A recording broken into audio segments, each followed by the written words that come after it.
Okay, welcome back to my primer on Stars Without Number by Kevin Crawford. Last time we went over the basic setting and character creation. So this time, we'll be looking at more of the in-play rules for facilitating situations. Anyways, before we get into that, though, just a couple quick notes on psionics. So, the system that he uses for psionics is very similar to the gift system from Godbound. So, a scion has a number of effort available to them at any given time. Most scions will start at level 1 with like 2 to 4 effort. Probably averaging around 2 or 3. And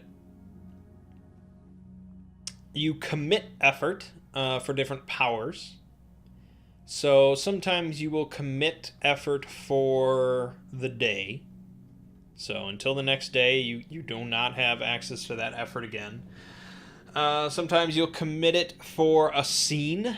So for like a combat or like a 15-minute situation or something like that. Whatever the GM decides is a scene. It is committed for that.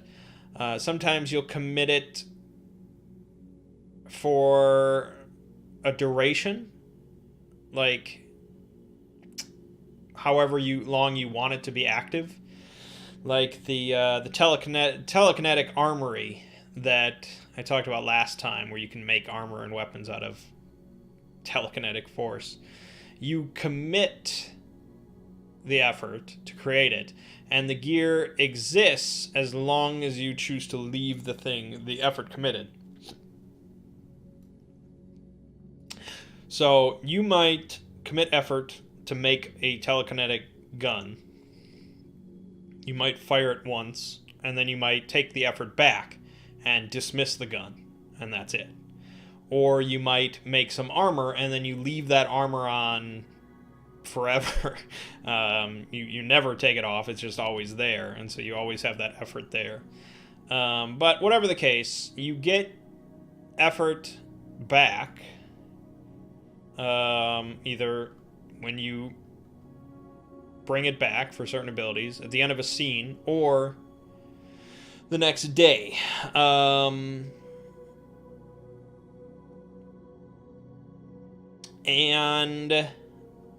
you can also torch yourself.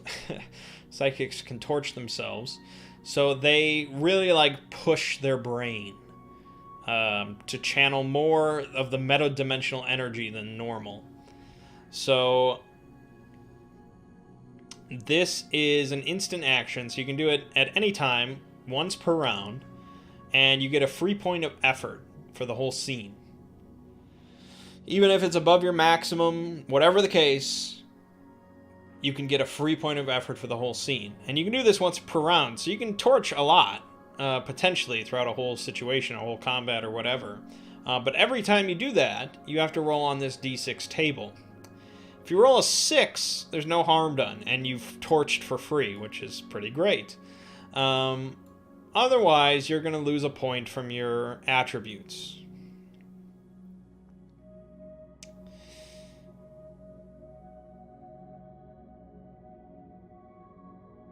Permanently.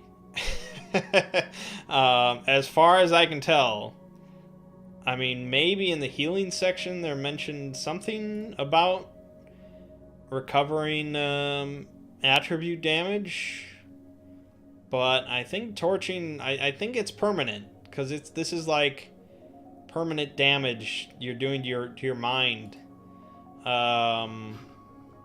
or your body.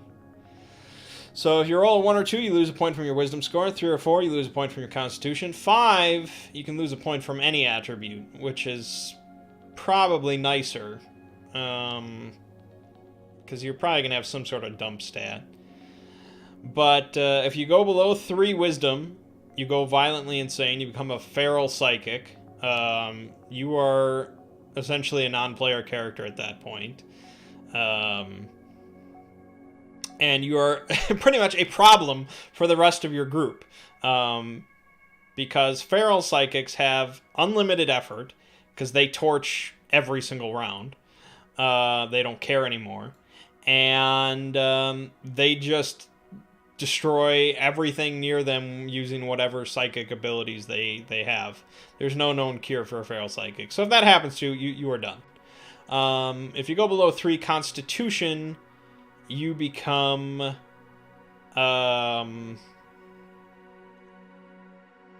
dead, essentially. That goes for any attribute. You are either brain dead, or you go into a coma, or you are a non-player character. You are not part of the game anymore. Get a new character sheet. That's it. So torching is very dangerous, obviously, but there are definitely going to be times of desperation where it's just like, I'll torch once, and okay, maybe I'll torch a second time. But when you're down to like 4 wisdom or something like that, yeah, it's probably time to make a new character anyway. So you might torch just for the fun of it. It goes into sort of the attitude towards psychics on different worlds. Some worlds are very accepting of psychics. They, especially biopsionics. Most worlds definitely appreciate biopsionics, because their abilities are mostly focused around healing people, and so a single biopsionic can be very, very useful for like a whole town.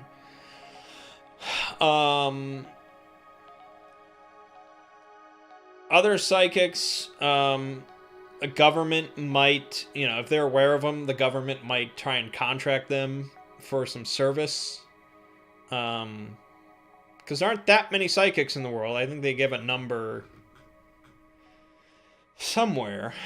I don't know, maybe it was back here. Most range from 1 in 10,000 to 1 in 100,000 who have the condition that allows them to be psychic. And most of those will end up going just insane because they have no one to teach them. So there's definitely a lot of places that look out for psychic potential, because they try to, obviously draft them into some sort of government body as like official tools. You've heard all this before if you've ever read any science fiction or watched blah blah blah. So some worlds are much more accepting than others, although most people are just like, most people are not exceptionally trusting of them, because obviously they don't understand them. But there are places that like them, and then there are places that hate them and view them as witches or what have you, and try and burn them at the stake, or at the very least try and just get them out of their town, out of their city, out of their world. And on almost all worlds, psychics can expect to suffer considerably harsher legal penalties than conventional criminals. Some worlds simply have no resources to jail an unwilling teleporter or mind-reading telepath. So it's just like, well, we can't contain this person, so we're just going to kill you. Yeah, I mean,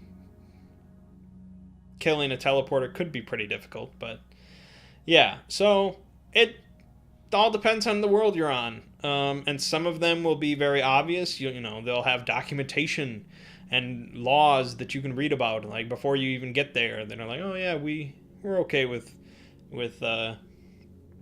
precogs and stuff like that, whatever. But then you go to these lost worlds where they're mostly barbarians, and maybe you could try and pass yourself off as a god of some type. All sorts of fun stuff. Okay, that's psionics. It's pretty cool. It's obviously not necessary for Stars Without Number. You can ignore it completely if you want to.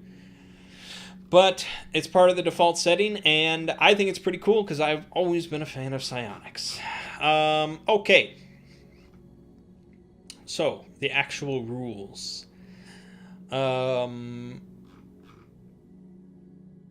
talks about scenes, which, like I said, are basically a combat encounter or some sort of singular situation that you sort of zoom in on.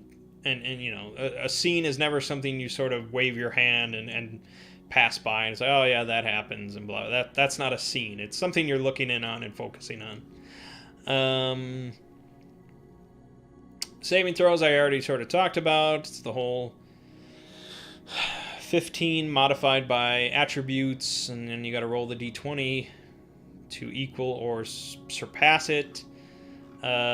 Skill checks. Okay, so saving throws are d20s, and to hit something in combat is a d20, but skill checks are 2d6.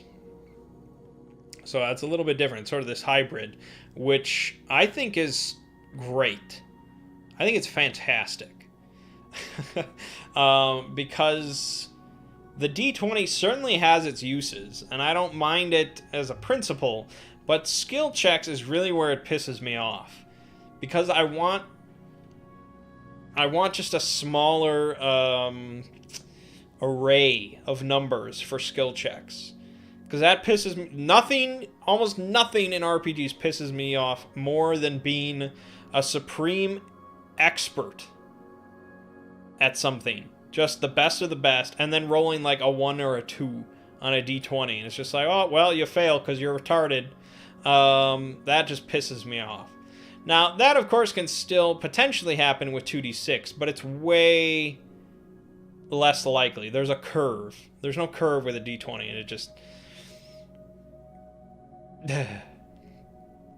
So, it's a 2d6 for skill checks, and it's modified by an attribute and a skill. So,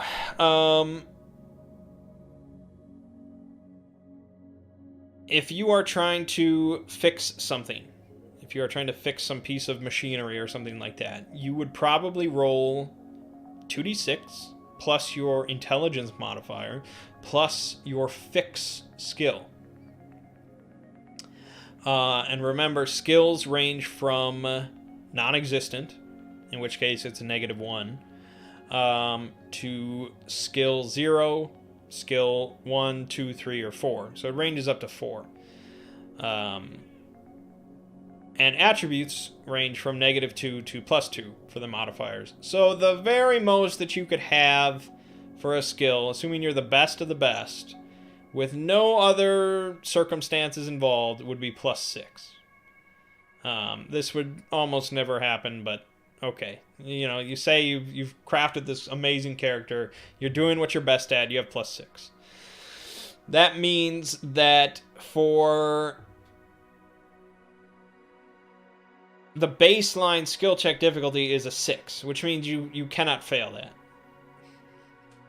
Even on your... Well, I mean, you can, because there can be things that add a negative modifier. So it's possible, but baseline, you'll never fail that. And really, the GM wouldn't even if you were half that good, the GM probably wouldn't make you roll for a 6. But 8 is sort of the... It's a significant challenge to a competent professional. So this is going to be a lot of things. I don't want to say 8 is really the baseline, but it's pretty close to the baseline, I think. I think a lot of stuff is going to be difficulty 8. And so, you know, for most characters, doing something they're good at like level 1, they might have a +1 mod from their attribute and a +1 skill. So they might have +2 baseline for a skill check roll that they're good at. And you have the highest chance on a 2d6 of rolling a 7. So you have a good chance at level 1 of passing a skill check of 8 for something that you're good at. Which is how I think it should be. because that makes everyone pretty useful. It's not that somebody that's unskilled can't do that. It's just you have the best chance, and so that's what you should be doing. There are stuff that you're going to encounter that's skill check difficulty of 10, and that's stuff that you're probably going to fail without some assistance. And that's fine, because a lot of things should be based around what your characters are doing to make things easier for themselves.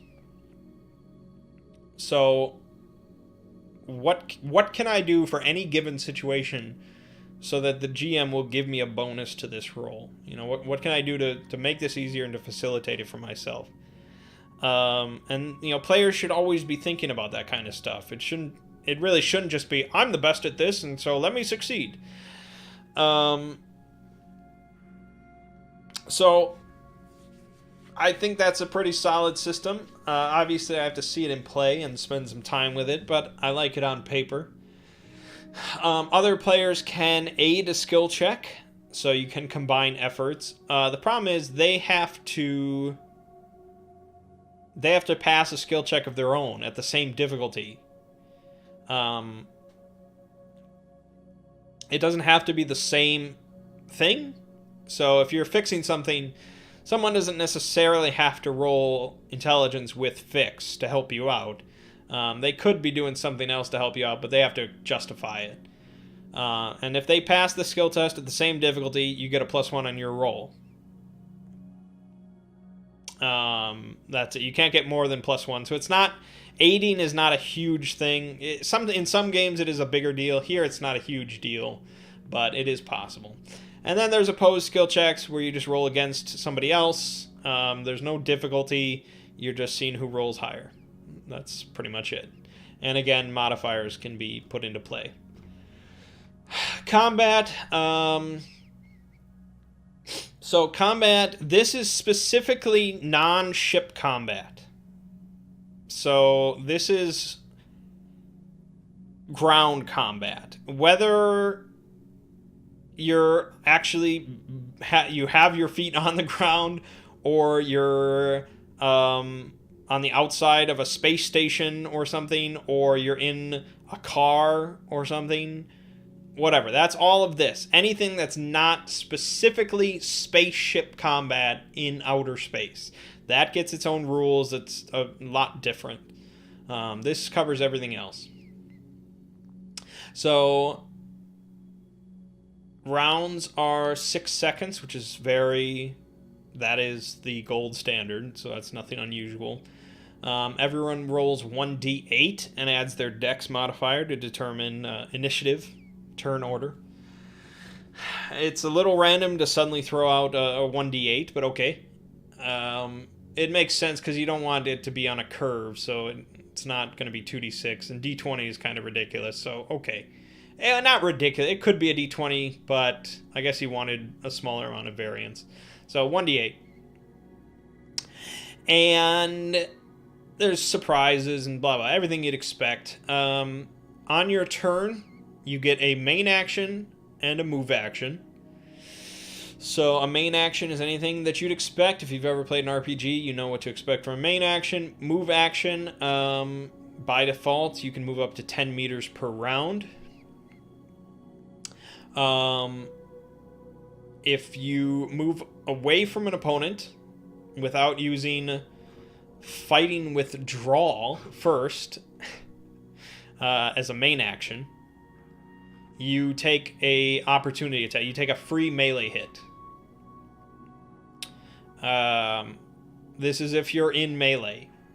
Now, a lot of encounters are just going to be gunfights, people shooting at each other, but there's going to be people with big-ass swords, I'm sure. So, yeah, if you... And even, you know, somebody can just pistol whip you. Oh, no, they cannot pistol whip you. If they only have a ranged weapon, they cannot pistol whip you with an opportunity attack. I mean, they could do it as an attack, but not as a free automatic hit. It has to be a specific melee weapon. So yeah, it's just in there. sort of because it just works with all the other rule systems. I think most OSR games use the sort of free hit. So it's probably not going to come up too often in a game like Stars Without Number, but yeah, something to remember. So those are your main two things. You get a main action and a move action. You also have on-turn actions and instant actions. Both you can do any amount of. They're not restricted except by the GM. They might say, hey, you're done. On-turn actions can only be done on your turn. Instant actions can be done on anybody's turn or at any time, any time. On your turn is stuff like falling prone, activating a simple device, dropping something, blah, blah, blah. Instant actions are going to be pretty specific things, such as certain psionic abilities or some of these common actions. So to hit somebody, it's a d20 roll. Like I said, you're adding your attack bonus, your skill level, which is either going to be shoot, punch, or stab, or maybe exert if you're throwing something. And the attribute modifier relevant to the weapon. So for ranged weapons, it's generally dexterity. Melee weapons could be strength, dex, or big ones are probably just strength. And you are trying to equal or surpass the target's armor class. This is all very bog standard. I really don't even need to tell you about it, but it's a primer. There are modifiers for that, of course. If you're shooting at somebody that's prone and not next to you, it's a -2. If you're shooting or meleeing somebody that's prone next to you, it's a +2. So that's the difference. If you are trying to attack somebody with a melee weapon while prone, it's a -4. There's no modifier for if you're prone and using a ranged weapon, so that doesn't matter. But melee attacking, you're at a big disadvantage. If they have at least half of them behind cover, you get a -2. If they're almost completely behind cover, it's -4. And if you are shooting from a prepared firing position, it is +2. So this usually requires at least 5 minutes of sighting and setting up a rest. So generally that's going to be like an ambush of some type. You're not going to spend 5 minutes in combat shooting that, setting that up just for +2 modifier. So that is going to be, you are prepared for enemies to come into your sight lines. So yeah, you do damage equal to the weapon damage plus your attribute modifier, whether it's melee or ranged, which is a little different. I'll have to keep that in mind. And some melee weapons apply shock damage. So let me get to the melee weapons so I can show you. So down here specifically is what we're looking at. You can see they don't list all sorts of different melee weapons because there's obviously a big gamut of them in the world, in the galaxy. It's just a matter of whether it's small, medium, large, and whether it's primitive or advanced. That's it. And really, the primitive or advanced just determines damage. And cost, obviously, but mostly it's just the damage. So, yeah, I mean, a katana with a mono blade edge and stuff like that is obviously going to be better than some primitive club. That's just how it is, man. Deal with it. So, the small, medium, or large determines, obviously, damage. The attribute you can use, encumbrance rating, and the shock damage. So shock damage is done only with melee weapons, and not all of them, only with melee weapons, and only if you miss. So if you attack somebody with a melee weapon and you miss, then you look to the shock damage. And they list an AC value. So like a small weapon is AC 15. So if they have an armor class of 15 or less, they take 1 point of shock damage. So they just take 1 point of damage, just automatically. If it's a medium weapon, it's armor class 13 or less, so it's less likely to cause shock damage, but it does 2 points of damage, guaranteed. Advanced weapon is, of course, the best with armor class 15 and 2 points of damage.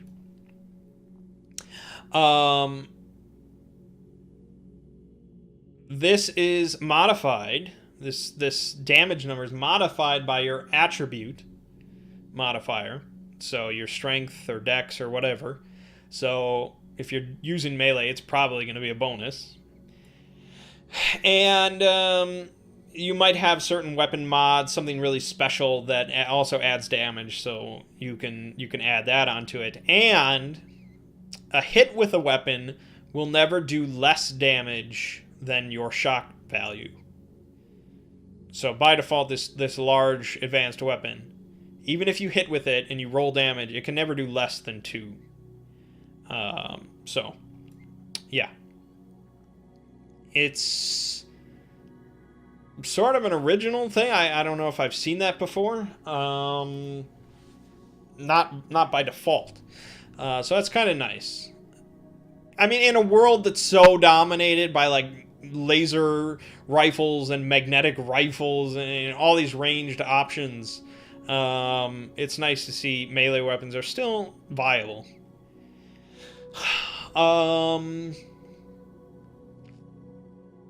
Yeah. There are certain armor. There's certain armor that you can get that completely nullifies shock damage, and you'll never take shock damage. But we'll get to that in a bit. There's also unarmed attacks, which is 1d2 damage, which is obviously not much, but you do get to add your punch skill level to damage rolls. So normally you do not add your skill level to any damage without some sort of focus or something, but punch unarmed, you get to add it. Interestingly, though, if you use, like, spiked knuckles, you do not use...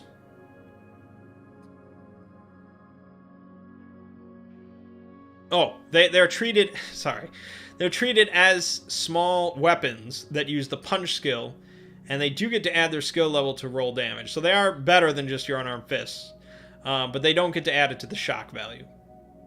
You'll notice that unarmed attacks do not have any shock. Okay. Back to stuff.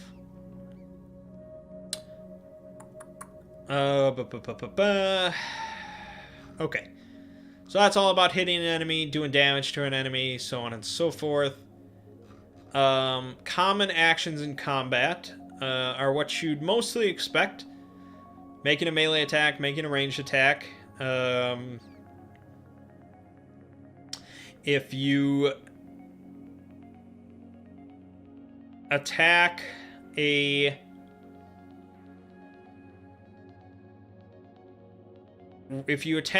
an enemy that's in melee range with you, so they're up in your face and you have a two-handed weapon, you cannot shoot them, because they can just prevent your big two-handed weapon from shooting at them.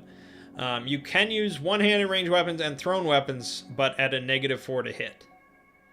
So that's something to keep in mind. So those are the big main two stuff. You can run as a move action, of course. That's your basic move. I thought there was a way... Maybe not. I thought there was a way you could use your main action as a move action, but I'm sure the GM would allow that.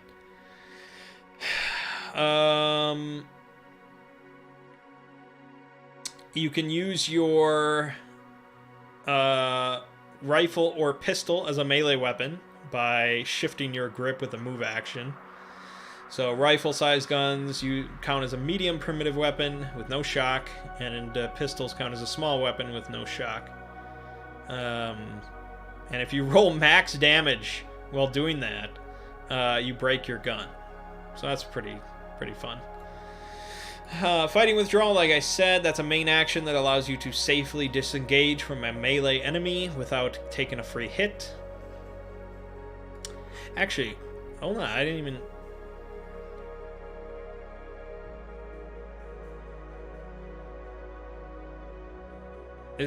It says, if you don't do fighting withdrawal, you suffer a free automatic melee attack.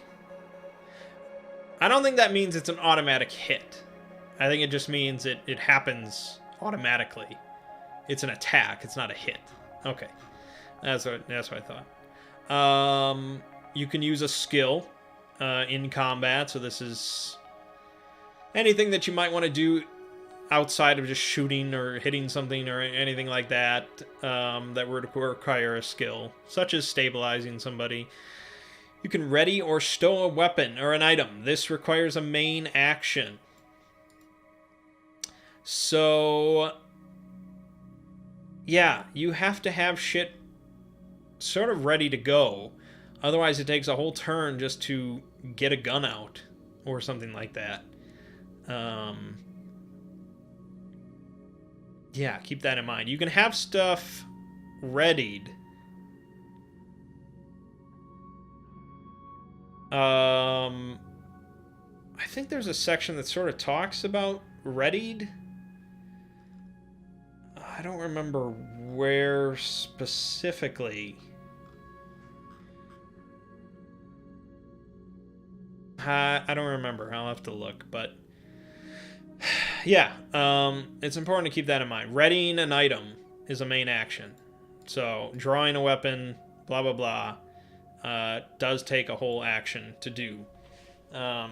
You can... it might be under the encumbrance rules.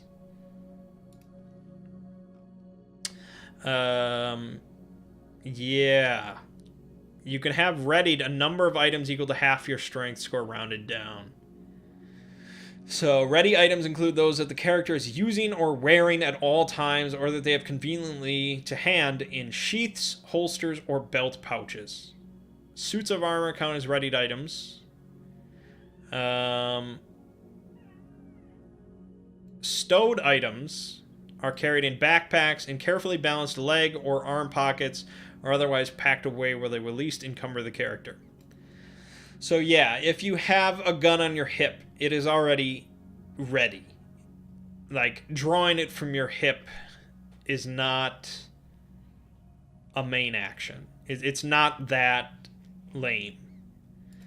But having a gun in your backpack does take a main action. But interesting, that says digging a magazine out of a belt pouch and drawing a weapon. I don't know, it seems kind of confusing to me, because it says you can ready an item this way. But if it's in a pouch on your belt, isn't it already ready? I don't know. I mean, you can sort of look into that on your own. Reloading a weapon is a main action. So that's either like a magazine that needs to be dropped out and a new one put in, or a power cell might be empty and you have to pop that out and put in a fresh power cell. All sorts of stuff like that.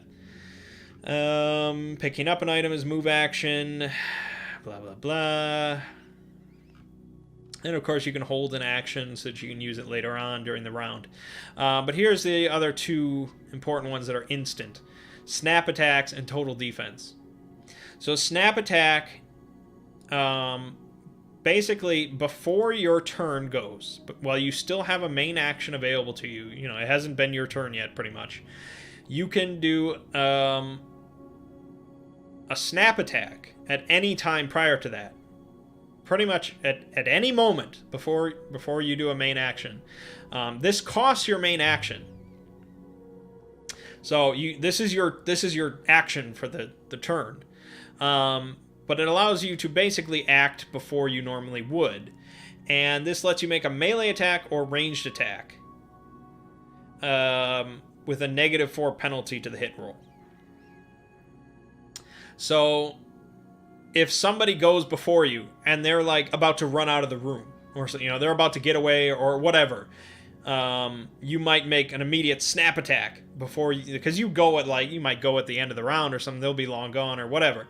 Whatever the case it might be, you can make a snap attack real quick and just whoosh, but it's at a -4 penalty, which on a d20 is not massive, but it's certainly going to affect things.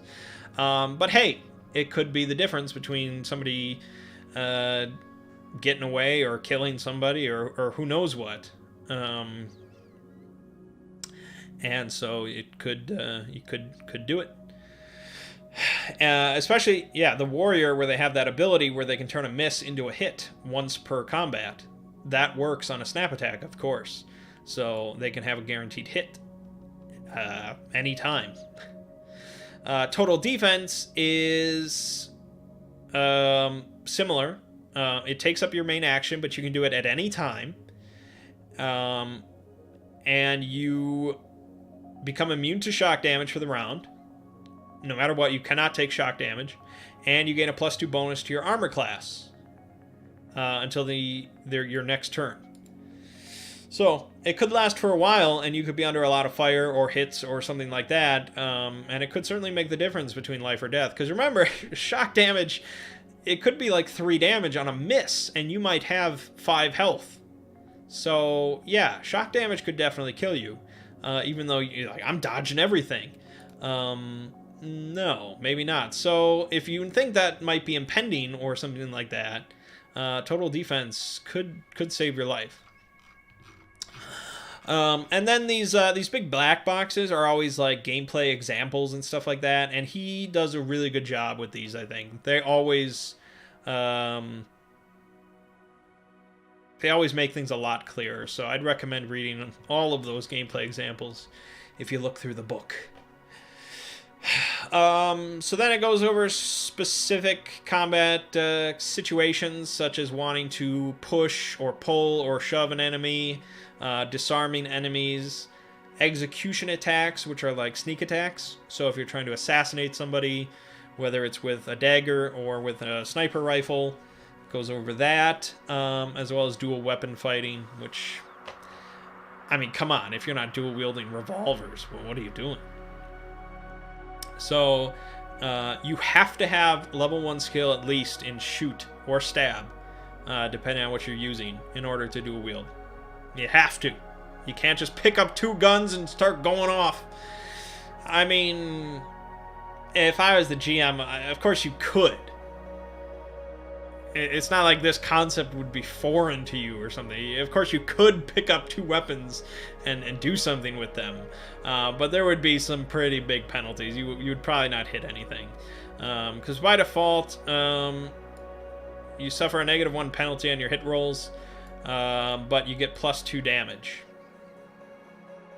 So you're not, but mechanically you're not exactly attacking with both weapons. It's just a numerical modifier, which is a really easy way of doing things. Probably disappointing to some people, but it's very simple.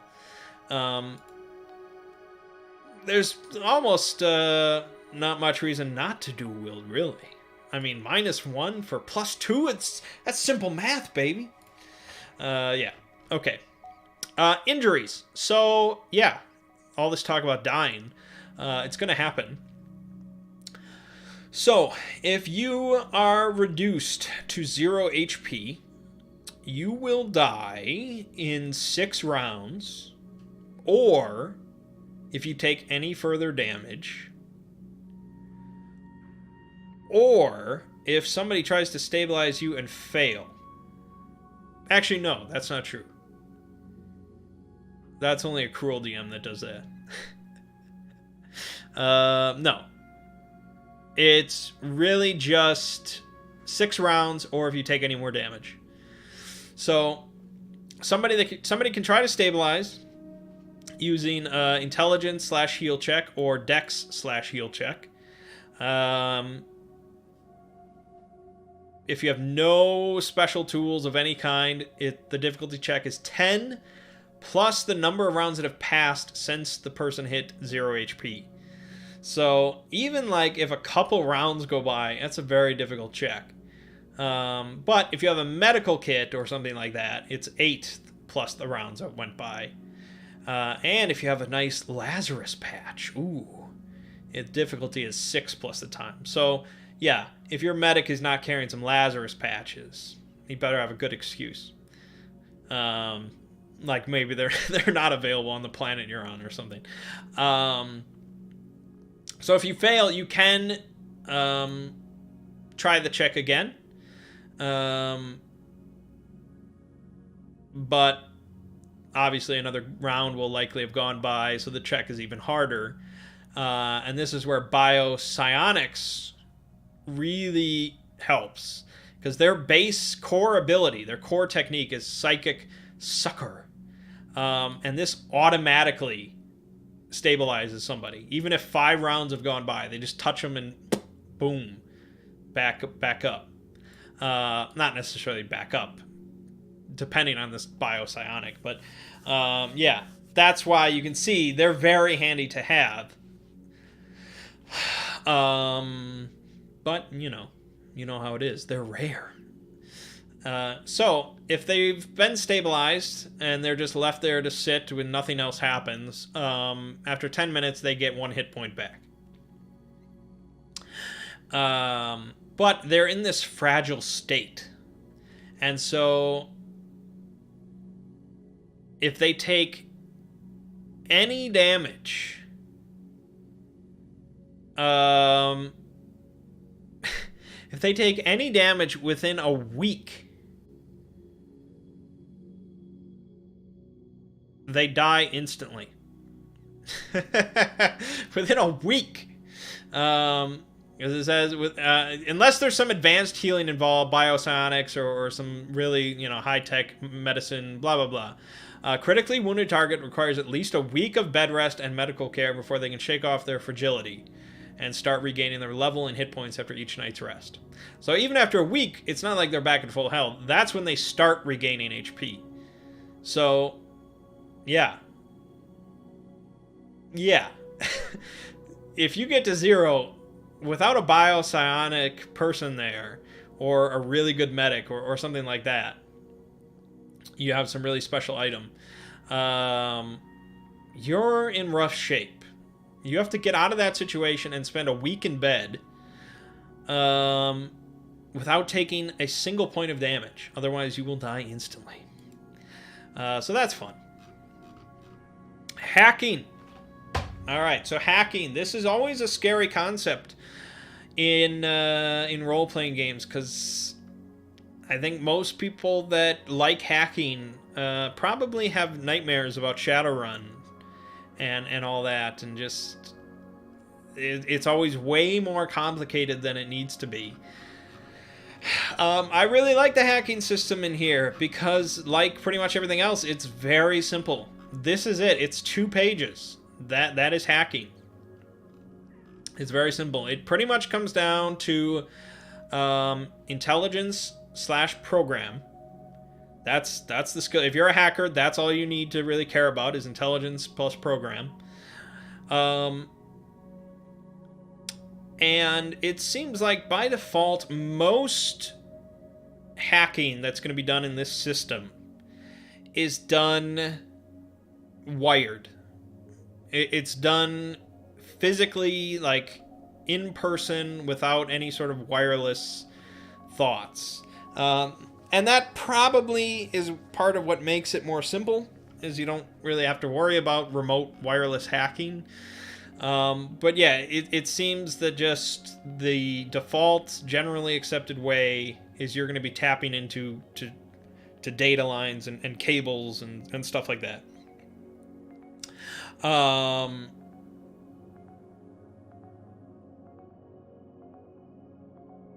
So most hacking requires a physical interface with the system, either through tapping a data line with a meta tool or plugging into a connected terminal.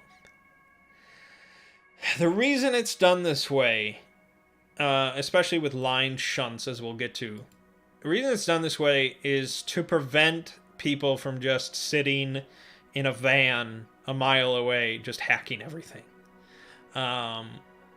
So I feel like in this modern galaxy and all these different planets, there would be a lot of planets that are very wireless. That would just be the way of things. But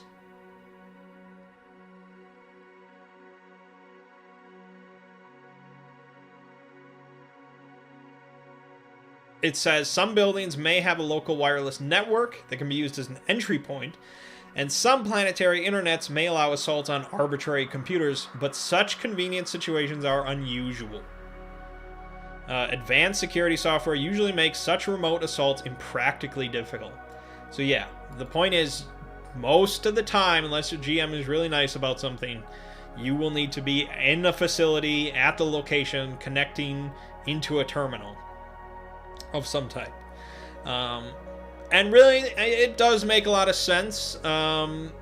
Pretty much any game that has hacking is going to have some rules to prevent, like, miles away hacking from happening. Like 5th edition Shadowrun has all the noise rules and stuff like that, where for some reason, if you're more than like 100 feet from a target, the internet noise just destroys your computer or something. So yeah, it's a little bit old school. It's sort of old school Shadowrun in a little bit of ways, but I understand. You want the hacker to be in there with everybody else and to be involved. So, getting access is largely intelligence / program skill check, and most of the time they're going to be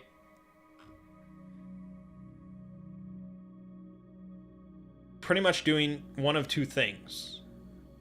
They're either getting information or data of some type, or they are trying to control something. I mean, really, most hacking falls under those two things. So you're either trying to get something like a person's home address, finding a path to a desired destination, locating active security cameras, pulling criminal records, getting a full map, all sorts of information. You can get a whole database acquisition, so you can download an entire company's database of all sorts of stuff. So that's all falls under data and information. The controlling stuff falls under either shutting something down, suppressing something, stopping something from working in a specific way, subverting it, so making it work how you want it to, or tricking things in certain ways, like uploading fake data to a sensor system, looping a camera or something like that, or sabotaging something, so causing it to jam or destroy itself. So these are the two different categories, right? So when you hack into a system, you're using intelligence / program, you're there, you're plugged in. If you spent at least an hour planning the hack, so you knew exactly what you're going to be doing here, and you set this up beforehand, you planned out some code, all it takes is a main action for you to hit, like, enter, and for the code to fire off. That's it. But if you're just rushing in and, like, this is a brand new thing that you're trying, you've never been to this computer and you didn't know that you were doing this, you don't have everything prepared, it takes 10 minutes. That's how long it takes to hack, as any hacker will tell you. And if you don't have code prepared, and you want to make things really fast, like someone shooting at you or something, you can, like, brute force a hack. And you can do it in a main action with nothing prepared, but it's done at a +2 difficulty modifier. So, to answer a specific single question would normally be difficulty 8, but if you're trying to brute force this real quick, it would be difficulty 10. So, basically, depending on what you're trying to do, If you're trying to get information, data, whatever, it happens instantly, automatic. It's done. It's done.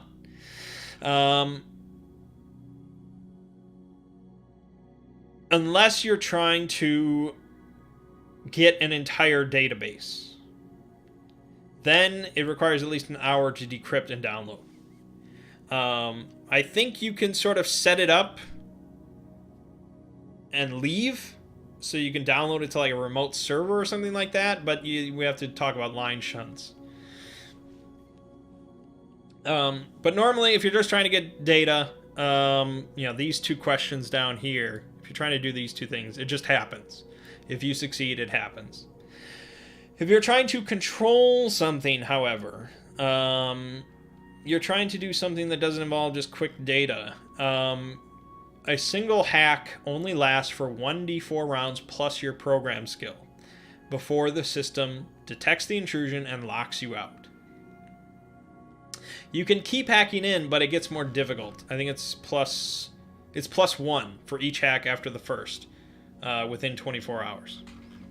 So that's not really ideal. And that's why we'll talk about line shunts.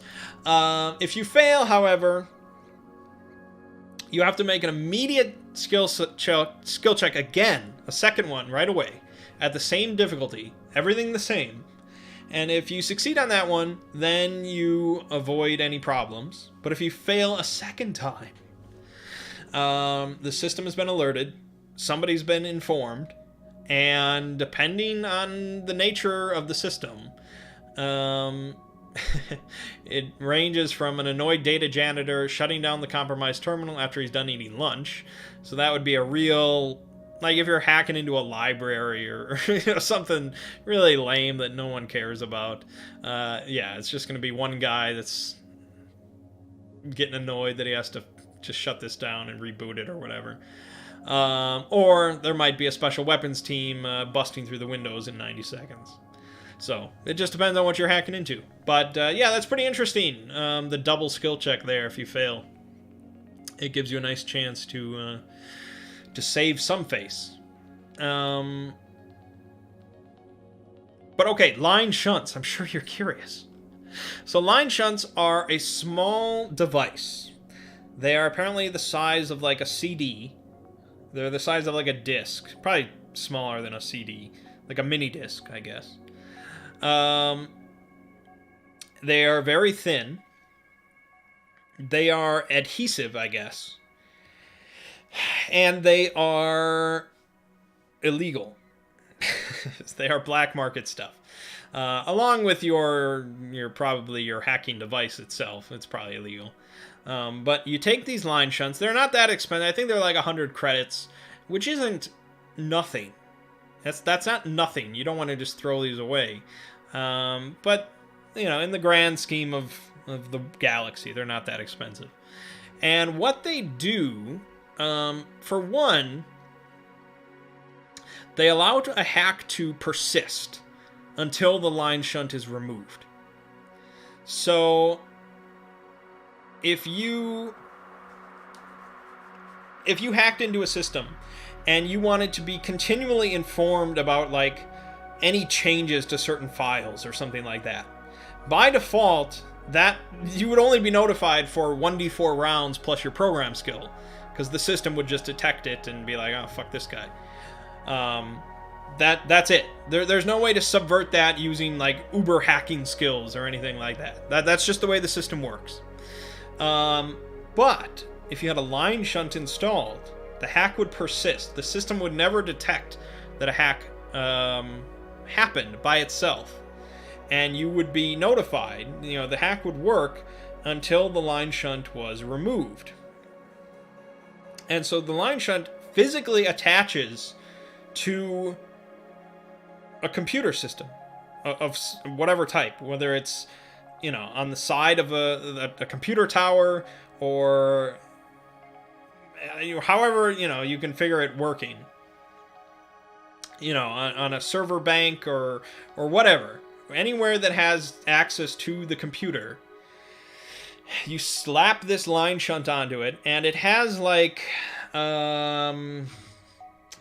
It's going to be under the equipment somewhere.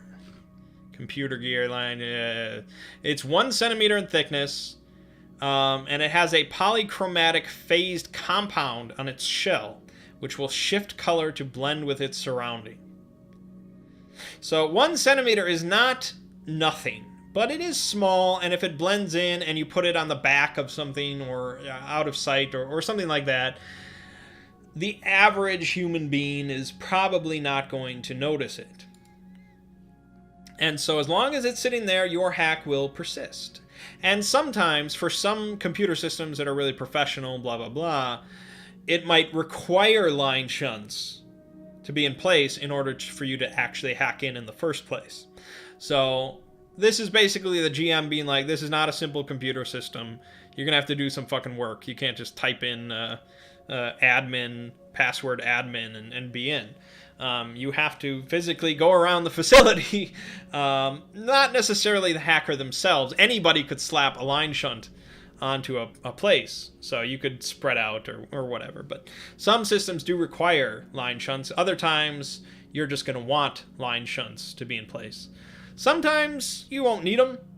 You know, if you're just trying to do quick hacks, you're trying to get quick answers, or just shut something down real quick, or blah, blah, blah, you might not need them. But for a lot of times, the hacker is going to want to have a pouch of line shunts. Now, for really continual stuff, you know, you're going to have a line shunt in place that you're going to want to be there for like a month or something. Who knows?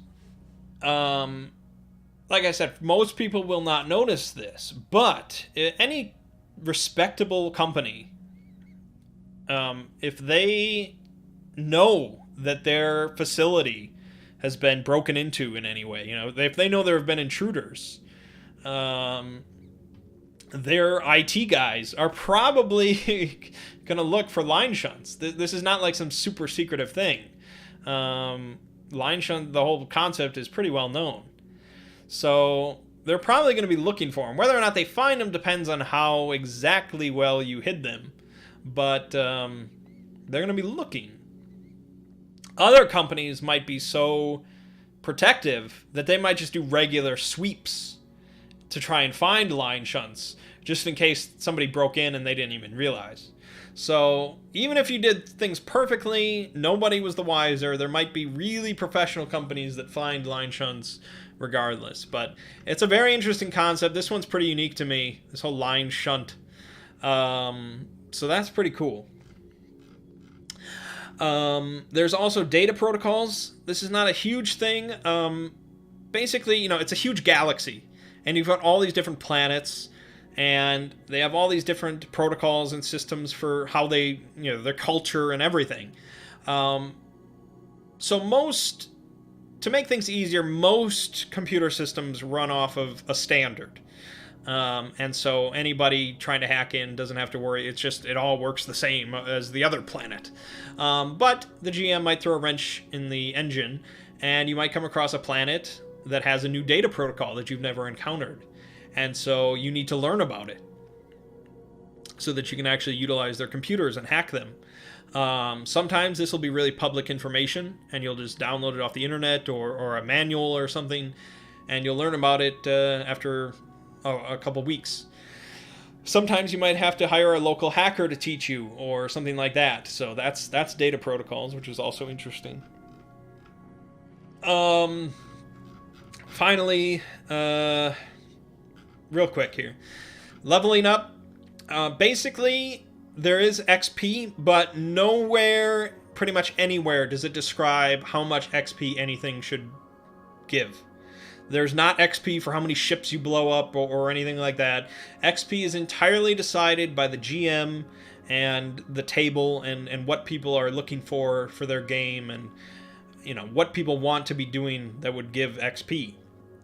So some games might do XP for plundering alien hordes or personal goals, or some might just be you get XP when you spend credits to encourage getting money and spending money. However you want to do it. I think for our table it would probably just be milestones. So after a certain number of sessions you just level up. In general, you can assume that one successful gaming session should usually earn you about 3 XP. That's their guideline. So after one session, you get to level 2. Then the next session, you'll be level 3. Then 2 more sessions to get 4. Then 2 more sessions to get to 5. So on and so forth. So you'll level up pretty quickly early on. So whenever you gain a level, your attack bonus will probably go up because it's half your character level rounded down. Your saving throws will all go up by 1, or go down by 1, really. You gain 3 skill points that you can spend across your skills. Some classes might give extras. So for skill levels, this is the chart you want to look at. So you look at the new skill level you want to obtain, and that's how many skill points it costs. So to get a new skill level at 1, you have to actually spend 2 points. And then there's a minimum level that you have to be in order to obtain a skill at a certain degree. So you cannot just super boost one skill to level 4 before you're level 9. And so you get 3 skill points per level, but you can hold on to them. Because as you can see, like, getting to skill level 3 costs 4 points. So you're going to have to hold on to points. Later on, you're not going to have that many skills at level 4. You're just not. You're going to be focused. You can also spend those skill points on boosting your attributes. Or you can spend them on new psychic techniques. And at levels 2, 5, 7, and 10, you get to add a new focus. Whether it's upgrading an existing focus or taking a new one. Finally, there's your HP. This is the most interesting thing. So when you gain a new level, you roll a number of 6-sided dice equal to your new level, adding your Constitution modifier to each one. So, if you had a Constitution mod of +1, and you hit level 2, you would roll 2d6 plus 2. Whatever the result is, that's your new HP. That's your new total HP.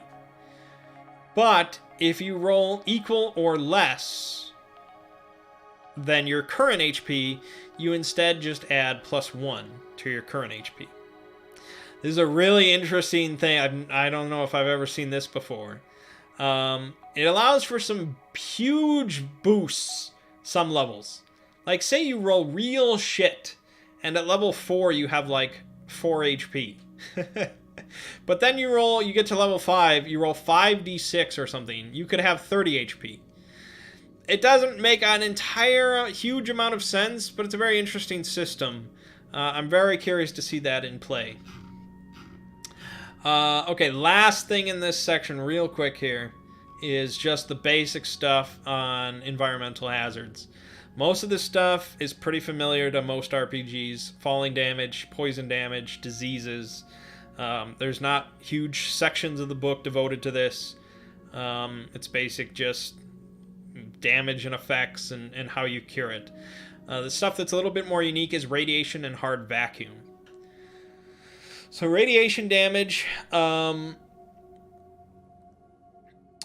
you do a physical saving throw while you're exposed to radiation, and the number of saving throws you have to make depends on the strength of the radiation. So mildly dangerous zones you might save once per day. That's like really low, not really low radiation, but not a big deal. Once per day. Whereas you jump into the fucking radiation Chernobyl pit, you might do multiple throws per round.